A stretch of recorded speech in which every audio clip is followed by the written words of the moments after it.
T-minus 10, 9, 8, 7, 6, 5. All three engines up and burning.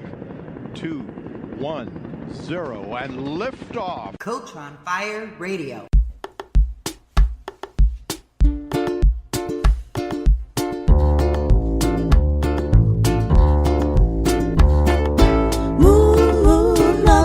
I've been taken for your doctor. Moon, moon on the water, lay me down upon your altar. Thank you, Rachel Hamer, for that piece of music. Go to rachelhamer.com/music to get more information about her. Hi, you're tuned into Sacred Erotic with Gila Nehemia. I'm so glad you came. We have a special guest today, Madeleine Black. I'll have her introduce herself. She has a very compelling story. Madeleine, can you give us a bio on yourself? Hi, Gila. Yes, so my story really starts when I was 13 years old and I was gang raped by two American teenagers in the late 1970s. Yes, and I heard that you have a book out. Is that right? I do, yeah. My memoir, Unbroken, was published now about 16 months ago, and it really follows my journey of survival, healing, forgiveness, transformation, and hope. Amazing. So if you can talk us through this. I know that some of the people that are listening can relate to your story. So if you can tell us a little bit more about, what happened and, I might ask questions, but if you can start. Well, sadly, I know my story is the story of many men and women. My story is not uncommon, but a girlfriend and I decided to have a night out. Her mum was away and we had her empty flat. We bought some alcohol. I don't know how we convinced the off license that I was 18 because I was only 13, but we did. We went to a local cafe and we mixed it with orange juice and I proceeded to get drunk very quickly. I was about half the weight I am now. I'd never drunk before, so it didn't take long till I was sick everywhere. Two young men had been sitting at our table. One of them I knew, took us back to her mum's empty flat. And even on the way there, the assault had started, and I often wonder about the taxi driver. Didn't he have a mother or a sister or a daughter? But he was more concerned about me not throwing up in the back of his taxi. So they took us to her mum's empty flat. They put my friend in one room and me in another room. And it just became very clear very early on that they weren't there to undress me and let me sleep off the alcohol, that they were there for something else. And about 4 or 5 hours later, they had raped and tortured me really every way that they could think of. Wow. I know you told me this before, but just as you say it again, I feel like I'm reliving it with you. So how did you feel like when that happened? It's really interesting what goes on when you're being raped by two men, because I would do anything at the time to disconnect from what was taking place in my body, to leave the scene of the crime. So I focused on outside the window. I could hear people having a barbecue and I was in my head wondering, what are they eating? Are they having chicken, vegetarian? Very strange thoughts. And what really helped me when I came back into the room, kind of left my body but came back in, I was aware that there was a border around the top of the wall in the bedroom that I was in, which was made up of pink and grey bows, and I counted those bows over and over and over again, and there were 44 bows. Somehow I remembered that there's 22 in the Israeli alphabet. I don't know where this came from, but I just would count 1 to 11, 11 to 22, 44, just over and over. And this is now a number that I see everywhere. It has become my favorite number, actually. And after a while, it was too much for my mind, and I really left my body. And so it was very surreal. So there I was on the floor. They had tied me by my wrist and my ankle to the radiator. And then I was then on top of the wardrobe watching the scene down below taking place. So I was down there and I was up there all at the same time. So when I woke up, or the next morning, it was very, very hard for me to remember how I had acquired these injuries. I understand now, because I am a psychotherapist, that your mind just shuts things out that are too much, and it's its way of coping or not coping. So it really, my journey has been about getting back into my body and remembering all the memories. Wow. And can you tell us more about your healing journey? Like, what happened after you went home? Like, how did you feel? And I really didn't feel much. I felt so numb. My girlfriend and I, when we woke up, she was now in the bed next to me. She hadn't been touched at all. She was fully clothed. I was now naked. And there were now signs, elements of semen, blood, excrement on my body. I had been bitten. There were bruises, cuts. I had been stabbed. There were cigarette burns. She had nothing on her. But we just decided not to talk about it. I scrubbed my body, which I would then go on to do for many, many years afterwards. And we cleaned up the flat as well as we could. This happened on a Saturday. I woke up on a Sunday, Monday, I just went to school. But I now know, what we don't speak about, it leaks out of us. And it leaked out of me in many, many ways. I became just anything to numb out. So I would take alcohol, drugs. I became anorexic. I attempted suicide.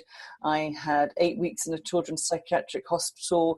I became very promiscuous. I developed many fears, many phobias, mainly around men and my safety, but I was just on edge the whole time. Looking back now, I see I had PTSD for many years, which I never realized. It was only interestingly when I was doing training for a rape crisis center and I saw all the side effects up, I thought, oh, I've had that and that and that and that and that. So, yeah. But I see now everything was just to numb out and not to feel. And it took me about 3 years before I could find my voice, actually. And I left a note on the pillow. And when I came home from school, my parents said, is this true? Is this what happened? And I said, yes. And when they phoned the other girl that was involved, she said, it didn't happen like I said it did. They were nice boys. They were sons of diplomats. They wouldn't behave that way. So here it had taken me 3 years to physically find my voice. And I just felt betrayed. I just felt like they didn't believe me. So my behavior just got worse and worse. And my parents decided it would be a good idea to go away. So I actually went to Israel for a year, and it was there that I met my husband, Stephen, 35 years ago, which was amazing.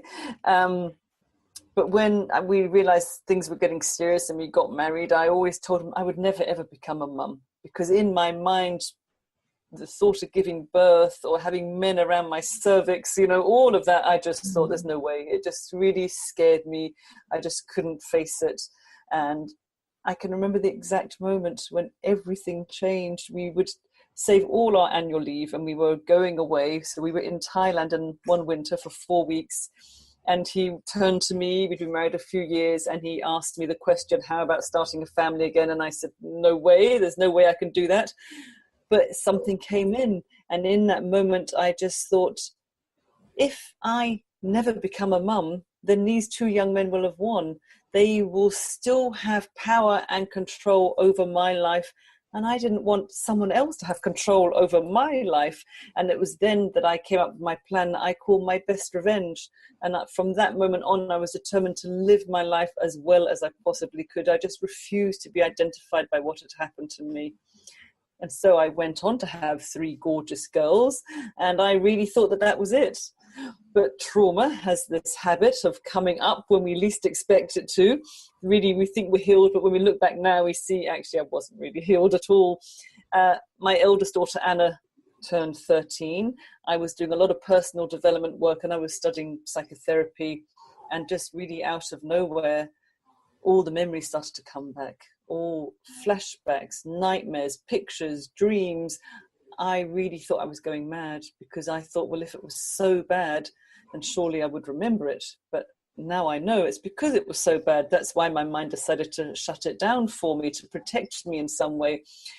And actually, I went back to therapy for 3 years, and it wasn't the memories in the end that were causing me the distress. It was more what I was doing with them. I just refused to believe this has happened, and I couldn't accept all the pictures and everything. Then I saw that in my denying it, I was causing more issues than the pictures themselves, because after all, I'm still alive. They didn't kill me. I have a lovely husband and 3 gorgeous girls, and I decided that I'm not my body. I'm not the things that they did to me. I'm more than one night And so from then on, I went on a mission to clean up and just really find a way to surrender and accept all that they had done to me. And it was during that moment of therapy near to the end when my therapist said to me, you know, maybe these two young men weren't born rapists. And I was outraged at first. I couldn't get over what he was saying to me. But he planted a seed in my head and it started to grow. And I really wanted to understand how these two young men, not much older to me, could be so violent towards another human being. And I just found myself somehow, I didn't plan to, feeling compassion for them in my heart, because I thought whatever they had seen or heard or experienced really shaped and influenced them that day. For them to behave so violently towards me, you know, where had it gone so wrong? In their dehumanizing of me, they're really just dehumanizing themselves, that they weren't connected to their source, their light, their goodness, whatever you want to call it. And I started to think, well, actually, I really have gone on to lead a good life, but they will have to live with what they did to me. And I think that's going to be harder. So I kind of became an accidental forgiver, I suppose is what I call it, because I never intended to forgive them. I was so full of hate and anger and revenge, and I fantasized about things that would be done to them so they would understand it. But forgiveness it was for me. And I'm not saying that everybody has to forgive in order to move on or to heal. I'm sure you can heal in many, many ways. There will be a way for everybody, which will be unique. But for me, it allowed me to just let go of all that anger. And it just brought in peace. And it's much easier living my life like this. Yes, I hear you. There are just so many things you've said, and I just wanted to connect some of them maybe to some of our listeners. You know, I think I truly believe like all of us have had some sort of trauma in our life, you know, and it's all different levels, but you know, and the range of emotions that you described, that you felt, and you know, and the forgiveness is also, you know, we're in a time in the Jewish, I live in Israel, so, you know, in the Jewish calendar, the Yom Kippur is here, you know, time of forgiveness. And, you know, I think also being compassionate towards ourselves, you know, and it's so important, as you said, you know, you were an accidental forgiver, I think, of the people that did it as well as yourself. Like, how did you feel about yourself, you know, throughout this? Oh, for years, I hated myself. I just thought I was worthless, contaminated, dirty, and I was just so ashamed of what had happened. I thought if people found out, they would think the same way about me. They would be disgusted and they would never want to know me. They would, you know, just change their opinion of me. And it was really through love, I guess, that really helped me, because my husband loves me, and you know, in the beginning I would say, but why? What can you see about me? What can you possibly love? Tell me. And he just, I just do. So over the years he wore me down, and I saw that I was lovable, and being lovable meant that I could give love back as well. I could receive love and give love back, and love is always going to win over hate, always. Yes. And it really, I feel like I was in a deep freeze for a long time, and it really is the thing that helped melt the deep freeze that I was in. Yes, I think that's true for many of us. You know, I would say, I don't know the people that did this, but I feel like, you know, I was also in a situation of abuse for a very long time, and I feel like all we ever really want is love, you know, and we may have had in our experiences, both myself and my previous partner may have had in our experiences where we felt unlovable at whatever part in our life. And, you know, no one intended it. It just happened that way.